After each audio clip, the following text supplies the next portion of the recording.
Extra Time, c'est une invitation faite à 3 jeunes artistes qui sortent de différentes formations, hautes écoles, dans différentes disciplines.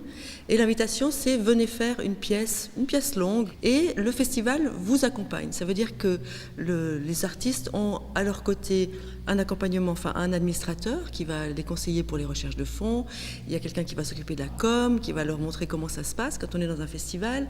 Quelqu'un va s'occuper de la technique.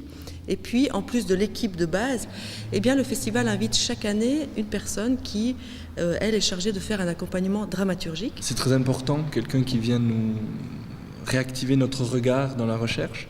Et donc, ça a été l'occasion aussi de faire un bilan de ça pour la 2e réunion aujourd'hui. Pour moi, la recherche, c'est un processus partagé.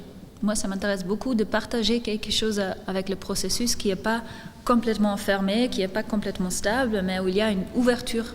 Donc quelque chose qu'on est en train de vivre ensemble.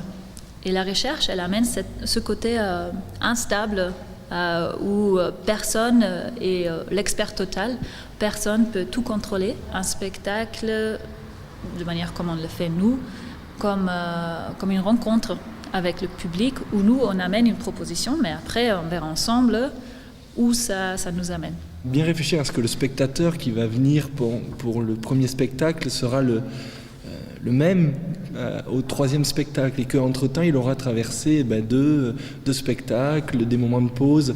Donc il y a cette idée quand même de l'accompagnement, c'est-à-dire comment faire une cohérence là-dedans. Vous avez pour but de faire éclore le papillon, si on peut utiliser cette image. À quel moment est-ce que vous vous direz, voilà, là l'objectif est atteint, j'ai réussi ?